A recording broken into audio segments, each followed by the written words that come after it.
நாடு முழுக்க பல்வேறு குற்ற சம்பவங்கள் நடந்துட்டே தான் இருக்கு. காவல்துறையினரும் விசாரிச்சுட்டு தான் இருக்காங்க. அது மாதிரியான குற்றங்களின் தொகுப்பு தான் நிகழ்தகவு.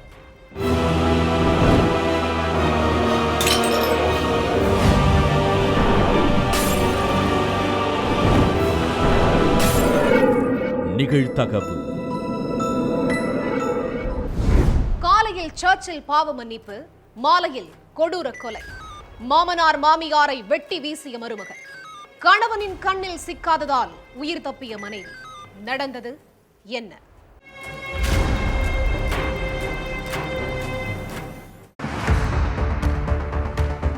வீட்டுல இருந்த 10 வயசு பேரனும் 7 வயசு பேத்தியும் காலையில எந்திரிச்சு தாத்தா பாட்டிய தேடி இருக்காங்க. பாட்டி வழக்கம் போல கிச்சன்ல வேலை பார்த்துட்டு இருப்பாங்க. தாத்தா வழக்கம் போல வாசல்ல உட்கார்ந்து நியூஸ் பேப்பர் படிச்சுக்கிட்டு இருப்பாருன்னு பேரனும் பேத்தியும் நினைச்சுக்கிட்டு போய் பார்த்துருக்காங்க. ஆனா நடு வீட்டுல தாத்தாவும் பாட்டியும் ரத்த வெள்ளத்துல இறந்து கிடந்ததை பார்த்து அந்த 2 பிள்ளைகளும் கத்தி அழுது கூச்சல் போட்டிருக்காங்க. என்னடா சின்ன பிள்ளைங்க அழுகிற சத்தம் கேக்குதே, என்னாச்சோ ஏதாச்சோன்னு அக்கம் பக்கத்துல உள்ளவங்களாம் ஓடி வந்து பார்த்தப்பதான் பாஸ்கரையும் அவரோட மனைவி செல்வராணியையும் யாரோ வெட்டி கொலை பண்ணியிருக்கிறது தெரிய வந்திருக்குது. தகவல் தெரிஞ்சு உடனே ஸ்பாட்டுக்கு வந்த போலீஸ் இறந்து கிடந்த 2 பேரோட சடலத்தையும் பாளையங்கோட்டை கவர்மெண்ட் ஹாஸ்பிட்டலுக்கு போஸ்ட்மார்ட்டத்துக்கு அனுப்பி வச்சாங்க. அடுத்து இவங்களை கொலை பண்ணினது யாருன்னு விசாரிச்சப்போ இவங்களோட மருமகன் மரியகுமார் தான் மாமனார் மாமியாரை கொலை பண்ணதுன்னு தெரிய வந்திருக்குது. நெல்லை ஆரோக்கியநாதபுரத்தை சேர்ந்த ஜெனிஃபரும் பக்கத்து தெருவை சேர்ந்த மரியகுமாரும் 12 வருஷத்துக்கு முன்னாடி காதலிச்சு கல்யாணம் பண்ணி இருந்திருக்காங்க. இவங்களுக்கு 10 வயசுல ஒரு மகனும் 7 வயசுல ஒரு மகளும் இருக்காங்க. மரியகுமார் ஒழுங்கா வேலைக்கு போகாம எந்நேரமும் மது போதையிலேயே சுத்திட்டு இருந்ததா சொல்லப்படுது. மனைவி ஜெனிஃபர் தான் கட்டட வேலைக்கு போய் வீட்டையும் குழந்தைகளையும் கவனிச்சுட்டு வந்திருக்காங்க. போதாத குறையா தன்னோட அம்மா அப்பாவையும் சேர்த்து ஜெனிஃபர் தான் கவனிச்சிருக்காங்க. வேலைக்கு போன இடத்துல ஜெனிஃபர் யாரு கூடயோ தகாத உறவு வச்சிருக்கிறதா சொல்லி மரியகுமார் வீட்டுல சண்டை போட்டிருக்காரு. இந்த பிரச்சனை நாளாக பெருசாகிக்கிட்டே போனதால கோபிச்சுக்கிட்டு குழந்தைகளோட தன்னோட அம்மா அப்பா வீட்டுக்கே போயிருக்காங்க ஜெனிஃபர். கிட்டத்தட்ட 1 வருஷத்துக்கு மேல ஜெனிஃபரும் மரியகுமாரும் பிரிஞ்சு வாழ்ந்துட்டு வந்ததா கூறப்படுது. அந்த நேரத்துல என்னதான் பிரச்சனை இருந்தாலும் அப்பா மேல பிள்ளைங்க 2 பேருமே ரொம்பவே பாசமா தான் இருந்திருக்காங்க. ஜெனிஃபரோட அப்பா அம்மா வீடும் மரியகுமாரோட வீடும் பக்கம்ங்கிறதால பிள்ளைங்க அடிக்கடி அப்பா மரியகுமார் வீட்டுக்கு போய் அவரோட இருப்பாங்களாம். இதுக்கு நடுவுல ஜெனிஃபர் கூட கட்டட வேலை பார்க்கிற ஒரு வட மாநில இளைஞருக்கு ஜெனிஃபர் கணவனை விட்டுட்டு தனியா வாழ்ந்துட்டு வரதும் குடும்ப செலவுக்கு பணம் இல்லாம கஷ்டப்பட்டு வரதும் தெரிஞ்சிருக்குது. 2 பேரும் நட்பா பழகிக்கிட்டு வந்த நிலையில ஜெனிஃபருக்கு அப்பப்போ அவசரத்துக்கு அந்த வட மாநில இளைஞர் பணம் கொடுத்து உதவி இருக்காரு. இப்படி கொஞ்சம் கொஞ்சமா 2 பேரும் நெருக்கமா பழக ஆரம்பிச்சதா சொல்லப்படுது. இந்த விஷயம் மரியகுமாருக்கு தெரிய வர உடனே மனைவி ஜெனிஃபர் கிட்ட போய் கத்தி இருக்காரு. மரியகுமாரோட பேச்ச காது கொடுத்தே கேட்காத ஜெனிஃபர் அந்த வட மாநில இளைஞர் கூட தொடர்ந்து பேசி பழகிக்கிட்டே இருந்திருக்காங்க. இதனால கடுப்பான மரியகுமார் நேரா ஜெனிஃபரோட வீட்டுக்கு போய் அவங்க அப்பா பாஸ்கர் கிட்டையும் அம்மா செல்வராணி கிட்டையும் சண்டை போட்டிருக்காரு. நீங்க உங்க பிள்ளைய ஒழுங்கா வளர்க்காததால தான் எனக்கு இந்த நிலைமை, ஒழுங்கா உங்க மகளை கண்டிச்சு வைங்கன்னு சவுண்டு விட்டுருக்காரு. எங்க மகதான் உன்னை வேண்டாம்னு சொல்லிட்டு வந்துட்டால, இனிமே அவ வாழ்க்கைய அவளே பார்த்துப்பா, நீ எதுலையும் தலையிடாம ஒதுங்கி போயிருன்னு ஜெனிஃபரோட அம்மாவும் அப்பாவும் மருமகன் மரியகுமார் கிட்ட சொல்லி இருக்காங்க. இப்ப சரியாகும் அப்ப சரியாகும்னு நினைச்சுக்கிட்டு இருந்த மரியகுமாருக்கு திரும்பவும் ஒரு ஷாக் நியூஸ் தான் வந்திருக்குது. 1 வாரத்துக்கு முன்னாடி ஜெனிஃபர் தன்னோட 2 குழந்தைகளையும் அப்பா அம்மா கூட விட்டுட்டு வெளியூர்ல தனியா வீடு வாடகைக்கு எடுத்து அந்த வட மாநில இளைஞர் கூட சேர்ந்து வாழ ஆரம்பிச்சிட்டதா சொல்லப்படுது. அந்த விஷயம் கேள்விப்பட்ட மரியகுமாருக்கு ஆத்திரம் தலைக்கு ஏறி இருக்கு. ஜெனிஃபர் எந்த ஊர்ல வீடு எடுத்து தங்கி இருக்காங்கன்னு தேடி அலைஞ்சிருக்காங்க. ஆனா எங்க தேடியும் ஜெனிஃபர் கிடைக்கவே இல்லை. ஜெனிஃபரோட அம்மா அப்பா கிட்ட போய் மரியகுமார் கேட்டப்போ எங்க பொண்ணு எங்க போயிருக்காங்கன்னு எங்களுக்கே தெரியாது, பேரன் பேத்திய நாங்க பார்த்துப்போம், நீ உன் வேலையை பார்த்துட்டு போன்னு சொல்லியிருக்காங்க. ஜெனிஃபர் ஒருத்தர் கூட தனியா வீடு எடுத்து வாழ்ந்துட்டு இருக்கிற விஷயம் ஊர்ல நிறைய பேருக்கு தெரிஞ்சிருக்கு. அவங்கள பாதி பேரு மரியகுமார சீன்ற மாதிரியே பேசியிருக்காங்க. இதெல்லாம் சேர்ந்து ஜெனிஃபரை ஒரு வழி பண்ணிரணும்னு மரியகுமாருக்கு தோணி இருக்கு.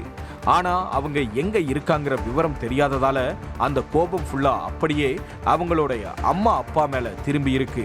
ஜெனிஃபரை அவங்க அப்பா பாஸ்கரும் அம்மா செல்வராணியும் தான் அந்த வட மாநில இளைஞர் கூட அனுப்பி வச்சதா மரியகுமார் கிட்ட யாரோ சொல்லி இருந்திருக்காங்க.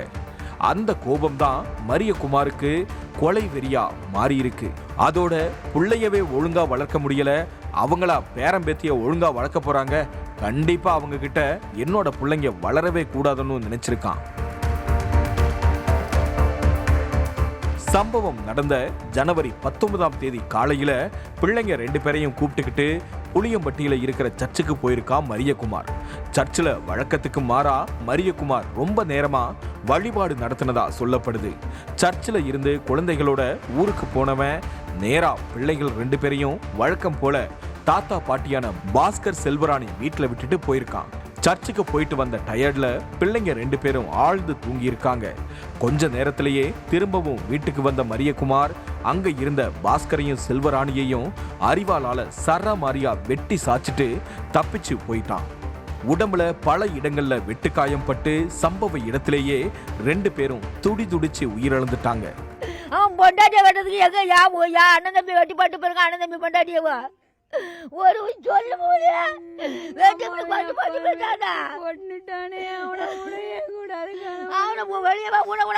அவனை தெண்டரையில போட்டு அவனை கொல்லுங்க. 2 வயது எப்படி சிம்மன் ஆளுகளை பிடிச்சி வெட்டி பட்டு பண்ணா குடியார பைய ஒப்படுத பைய எப்படி வெட்டி பட்டு பச்சுதான் அவனை என் அண்ணன் தம்பி அவங்கிட்டே போலாம். இந்த விஷயம் எல்லாம் தெரிஞ்சு போலீஸ் மரியகுமார தேட ஆரம்பிச்சாங்க. ஆனா அதுக்குள்ள அவனே போலீஸ் ஸ்டேஷனுக்கு போய் சரண்டர் ஆகியிருக்கான். மாமனாரையும் மாமியாரையும் கொன்னு போட்டுறணும்னு முடிவு பண்ண மரியகுமார் அதுக்காக தான் முன்கூட்டியே சர்ச்சுக்கு போய் பாவ மன்னிப்பு கேட்டுட்டு வந்து அரிவாளை கையில எடுத்ததா சொல்லப்படுது. மரியகுமார கஸ்டடியில எடுத்த போலீஸ் அவன்கிட்ட தொடர்ந்து விசாரணை நடத்திக்கிட்டு இருக்காங்க. கழுத்தறுத்து கொலை செய்யப்பட்ட ஆட்டோ ஓட்டுநர், கண்ணிமைக்கும் நேரத்தில் தப்பி ஓடிய மைத்துனர், தங்கை மீதான அதீத பாசத்தால் கொலைகாரனாக மாறிய அண்ணன், சொந்த தங்கையின் கணவரையே வெட்டி கொன்றது ஏன்? நடந்தது என்ன?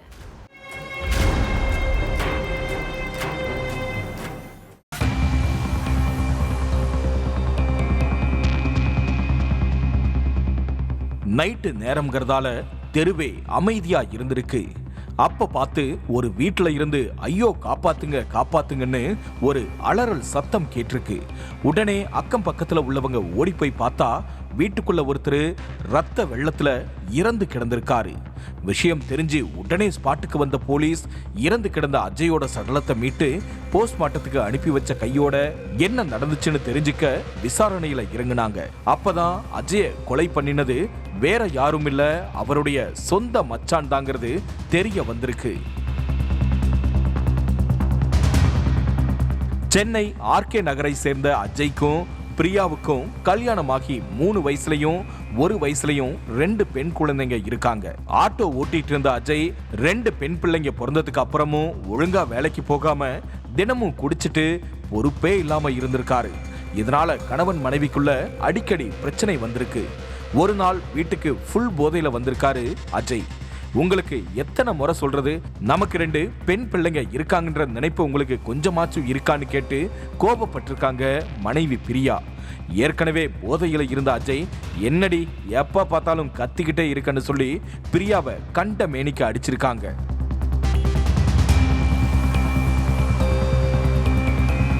அஜய் அடிச்ச அடியில பிரியாவோட முகமே வீங்கி போயிருந்திருக்கு. இதுக்கு மேலையும் இவன் கூட குடும்பம் நடத்த முடியாதுன்னு விரக்தியான பிரியா 2 குழந்தைகளையும் கூப்பிட்டுக்கிட்டு நேரா அம்மா வீட்டுக்கு போயிருக்காங்க.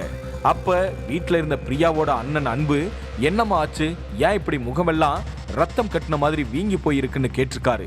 அப்போ என் புருஷன் தினமும் குடிச்சிட்டு வந்து என்ன அடிக்கிறாரு, அவர் அடிச்சதாலதான் எனக்கு இப்படி ஆயிருச்சு, இனிமே நாங்க போகவே மாட்டேன்னு சொல்லி கதறி அழுதுருக்காங்க. இதையெல்லாம் கேட்ட அன்புக்கு கோபம் தலைக்கு ஏறி இருக்கு. கூட பிறந்த தங்கச்சிய முகமெல்லாம் வீங்கி போற அளவுக்கு அடிச்சு கொடுமைப்படுத்தினவனை சும்மா விடக்கூடாதுன்னு நினைச்சு கையில கத்தியை எடுத்துக்கிட்டு ஆவேசமா அஜய் வீட்டுக்கு போயிருக்காரு. கடையில இருந்து வாங்கிட்டு வந்த பிரியாணிய பெட்ரூம்ல வச்சு சாப்பிட்டுட்டு இருந்திருக்கான் அஜய். அப்பவும் அவரு குடி போதையில இருந்ததா சொல்லப்படுது. அந்த நேரத்துல ஆவேசமா உள்ள புகுந்த அன்பு கையில வச்சிருந்த கத்தியாலேயே அஜயோட கழுத்தை அறுத்து கொலை பண்ணிட்டு அங்க இருந்து தப்பிச்சு ஓடிட்டான். தலைமறைவா இருக்கிற அன்புவை போலீஸ் தீவிரமா தேடிக்கிட்டு இருந்தாங்க. இதுக்கு நடுவுல அன்புவே போய் போலீஸ் ஸ்டேஷன்ல சரண் அடைஞ்சிட்டாரு. அவனோட கூட்டாளிகளான முரளி, சரவணன் 2 பேர்த்தையுமே கைது பண்ணி விசாரணை நடத்திக்கிட்டு இருக்காங்க.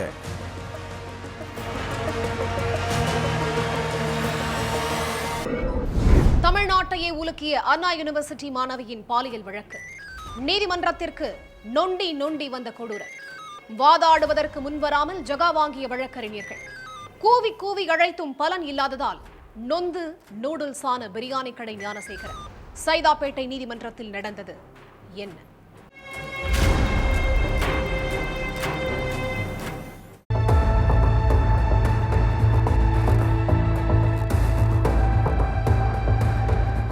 பாய் ஃப்ரெண்டோட தனியா பேசிட்டு இருந்த அண்ணா யூனிவர்சிட்டி மாணவிய மிரட்டி தன்னோட பாலியல் வக்கிரத்தை தீர்த்துக்கிட்ட பிரியாணி கடை ஞானசேகரன் மேல ஒட்டுமொத்த தமிழக மக்களுமே கொலை வெறியில இருக்காங்கன்னு தான் சொல்லணும்.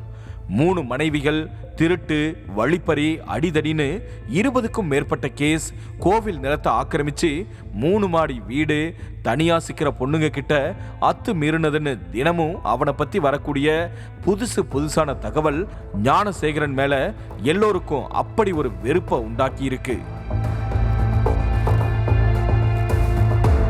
3 பெண் IPS அதிகாரிங்க தலைமையிலான சிறப்பு விசாரணை குழு இந்த கேஸை கையில எடுத்திருக்காங்க. ஞானசேகரனோட 2 மனைவிங்க கிட்ட விசாரணை, அவனோட வீட்டில இருந்து கட்டுக்கட்டா ஆவணங்கள் பறிமுதல்னு விசாரணை தீவிரமா நடந்துகிட்டு இருக்கு. இதுக்கு இடையில புழல் ஜெயில அடைக்கப்பட்டிருக்கிற ஞானசேகரனை காவல்ல எடுத்து விசாரிக்க அனுமதி கேட்டு சிறப்பு விசாரணை குழு சைதாப்பேட்டை கோர்ட்ல மனு தாக்கல் பண்ணியிருந்தாங்க. இந்த மனு நீதிபதி சுப்பிரமணி முன்பு விசாரணைக்கு வந்துச்சு. விசாரணைக்காக ஞானசேகரனை போலீஸ்காரங்க சைதாப்பேட்டை கோர்ட்டுக்கு கூப்பிட்டுட்டு வந்தாங்க.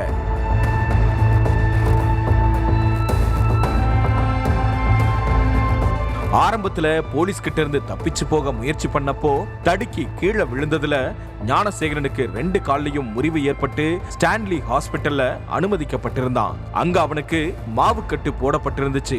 ட்ரீட்மெண்ட்டுக்கு பிறகுதான் அவனை போலீஸ் புழல் ஜெயில அடைச்சிருந்தாங்க. இப்போ விசாரணைக்காக சைதாப்பேட்டை கோர்ட்டுக்கு வந்த ஞானசேகரனால சுத்தமா நடக்கவே முடியல. ரைட்ல ஒரு கான்ஸ்டபிள், லெப்ட்ல ஒரு கான்ஸ்டபிள்னு 2 போலீஸ்காரங்களோட தோள்பட்டைய பிடிச்சுக்கிட்டே நொண்டி நொண்டிதான் கோர்ட்டு படியேறி இருக்கான் ஞானசேகரன். போக்சோ கேஸுங்கிறதால அதுக்கான சட்ட நடைமுறைப்படி பிற வக்கீல்கள் எல்லாத்தையும் வெளியே அனுப்பிட்டு கதவு ஜன்னல்களை சாத்திட்டு தான் ஞானசேகரன் கிட்ட நீதிபதி விசாரணை நடத்தினாரு. மீடியாவுக்கும் கோர்ட்டுக்குள்ள அனுமதி இல்லை. அவன் மேல திருட்டு, சீட்டிங், வழிப்பறி, அடிதடின்னு ஏற்கனவே ஏகப்பட்ட கேஸ் நிலுவையில் இருக்கு. இதுல பெரும்பாலான கேஸ் சைதாப்பேட்டை கோர்ட்டுக்கு தான் விசாரணைக்கு வருமா. அப்படி கேஸ் விசாரணைக்காக ஞானசேகரன் சைதாப்பேட்டை கோர்ட்டுக்குள்ள வந்தாலே நான் நீனு போட்டி போட்டுக்கிட்டு அவனுக்காக வாதாட வக்கீல்கள் ரெடியா இருப்பாங்களாம். அது மட்டுமில்லாம ஞானசேகரன் சம்பந்தப்பட்ட கேஸுக்குன்னே ஆஸ்தான வக்கீல்களும் 2-3 பேர் இருக்காங்களாம். ஆனா அண்ணா யூனிவர்சிட்டி மாணவி பாலியல் வன்கொடுமை கேஸ்ல ஞானசேகரனுக்காக ஆஜராகிறதுக்கு ஒரு வக்கீல் கூட முன்வரவே இல்லையா. கோர்ட்ல வச்சு நீதிபதி விசாரணை பண்ணிட்டு இருக்கும்போது ஞானசேகரன் தரப்புல ஆஜராகிற வக்கீல் யாருன்னு நீதிபதி கேட்டிருக்காரு. அப்போ வழக்கமா தனக்கு ஆதரவா வாதாடுற சில வக்கீல்களோட பேரை சொல்லியிருக்கான் ஞானசேகரன். ஆனா அந்த வக்கீல்கள் எல்லோருமே இந்த கேஸ்லாம் இவனுக்காக நாங்க வாதாட மாட்டோம்னு சொல்லி ஜகா வாங்கி இருக்காங்க. எப்பவும் வக்கீலுங்க போட்டி போட்டு வருவாங்க. ஆனா இப்போ நானே வாலண்டரியா கூப்பிட்டு கூட ஒருத்தர் கூட வரலையேன்னு நினைச்சு நொந்து போயிருக்கான் ஞானசேகரன்.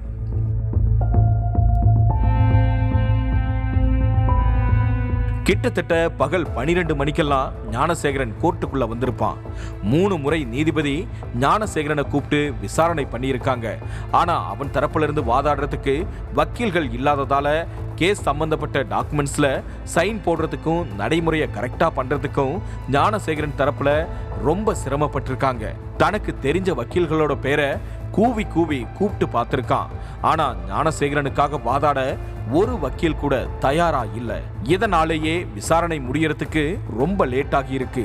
பகல் 12 மணியில இருந்து நைட்டு 8:30 மணி வரைக்கும் கோர்ட்லயே காத்து கிடந்தான் ஞானசேகரன்.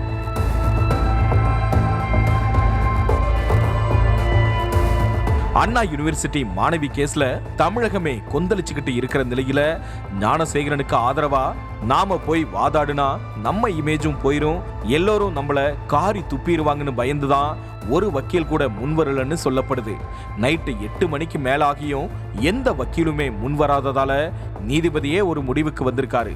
அதாவது எல்லா கோர்ட்லயுமே வக்கீல்கள் இல்லாத கேஸுக்கு இலவசமா வாதாடி கொடுக்கறதுக்காக ஒரு வக்கீல் இருப்பாங்க.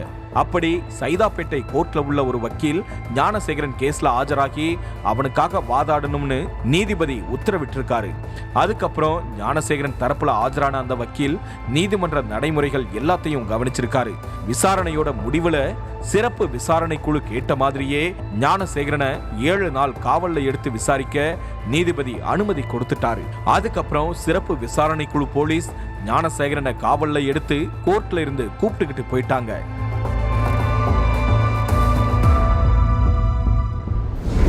ஆசை தீர்ந்த பின் கசந்து போன காதல், பிரேக்கப் என காதலன் சொன்னதால் உயிரை விட்ட காதல், காதலியின் கடைசி நிமிட ஆடியோவில் இருப்பது என்ன, காதலன் சிக்கியது எப்படி?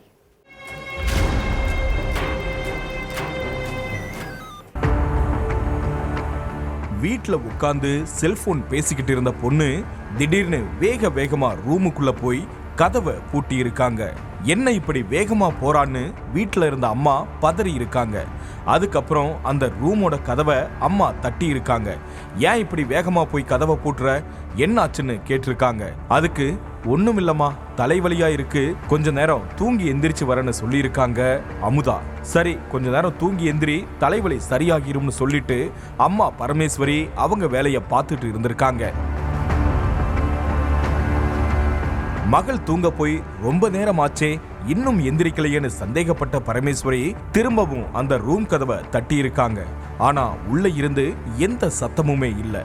ரொம்ப நேரம் தட்டியும் மகள் ரூம் கதவை திறக்காததால அம்மாவுக்கு சந்தேகம் வந்திருக்கு. உடனே அக்கம் பக்கத்துல உள்ளவங்களை கூப்பிட்டுட்டு வந்து கதவை உடைச்சு ரூமுக்குள்ள போய் பார்த்தப்போ அமுதா தூக்குல சடலமா தொங்கிக்கிட்டு இருந்திருக்காங்க. பெத்த மகள் தூக்குல தொங்குனதை பார்த்து துடிதுடிச்சு போன பரமேஸ்வரிய அக்கம் பக்கத்துல உள்ளவங்க அமைதிப்படுத்தி உடனே போலீஸுக்கும் தகவல் சொல்லியிருக்காங்க.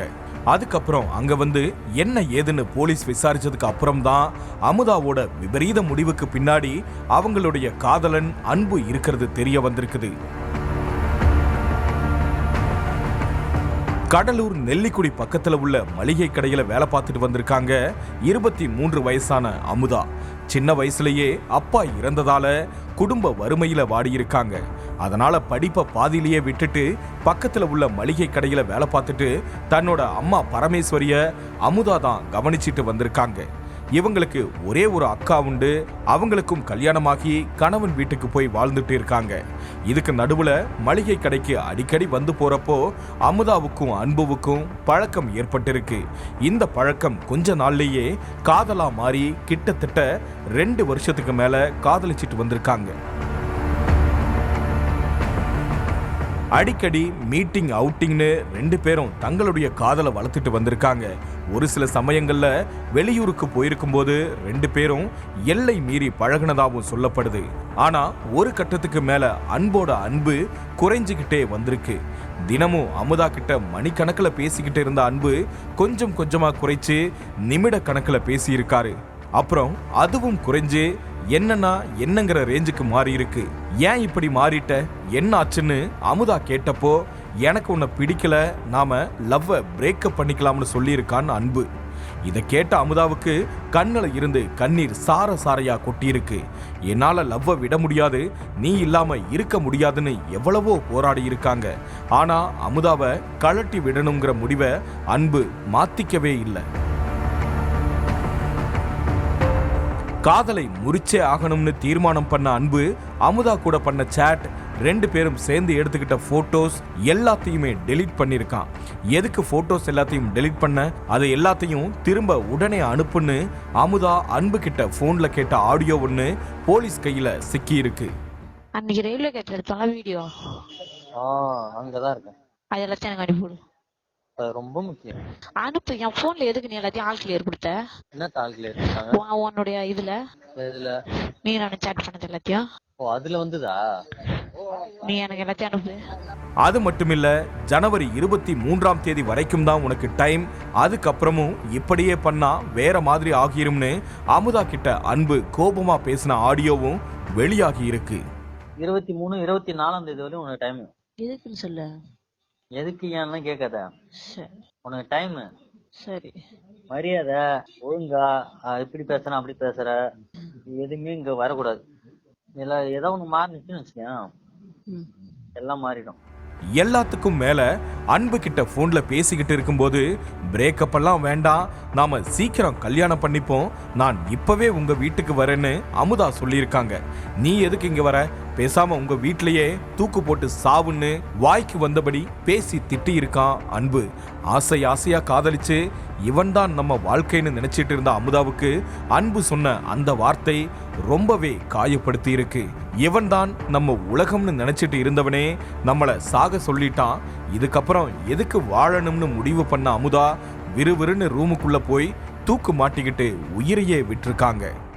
மூஞ்சிக்கு உடச்சு திட்ட உனக்கு. நாளைக்கு காலையில நான் கிளம்பி வருவான். நீ என்ன கிளம்பி வந்து தூக்கு மாட்டி தொங்கு. சரி, தூங்கிடுறேன். அங்கே தொங்கு. ஏன் இங்க வர? அங்கே தொங்கு. தூங்கிடுறேன். தனக்கு ஆண் பிள்ளை இல்லாத குறைய அமுதாதான் தீர்த்து வச்சா, அவதான வேலைக்கு போய் எனக்கு கஞ்சி ஊத்திட்டு இருந்தா, அந்த அன்பு டார்ச்சர் பண்ணியே என் பொண்ணை கொன்னுட்டானேன்னு அமுதாவோட அம்மா பரமேஸ்வரி கதறி துடிச்சாங்க. எனக்கு ஐயா கிடையாது, என் 2 பொண்ணுதான், என் புருஷனா இல்ல, என் பொண்ணுதான் என் வாழ்க்கையே. அமுதாவோட செல்போன்ல இருந்து அன்பு கூட பேசின ஆடியோவை போலீஸ் கைப்பற்றி இருக்காங்க. அமுதாவோட மரணத்துக்கு முழுக்க அன்புதான் காரணம்னு பரமேஸ்வரி போலீஸ்ல கம்ப்ளைண்ட் கொடுத்தாங்க. அதை அடிப்படையா வச்சு போலீஸ் அன்புவை கைது பண்ணி ஜெயில அடைச்சிட்டாங்க. டைம் பாஸுக்கு லவ் பண்ண அன்புக்காக உண்மையான அன்பு வச்சிருந்த அம்மாவை தனியா தவிக்க விட்டுட்டு போயிட்டாங்க அமுதா. நாம இல்லனா அம்மா என்ன பண்ணுவாங்க, அவங்கள யாரு பாப்பாங்கன்னு ஒரு செகண்ட் நினைச்சிருந்தா கூட அமுதா இப்படி ஒரு முடிவை எடுத்திருக்க மாட்டாங்க. ஒவ்வொரு குற்றங்களின் முடிவும் சட்டத்தின் கையில். விசாரணை தொடரும்.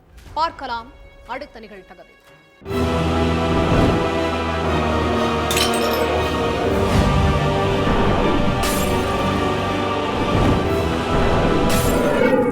நிகழ்தகவு.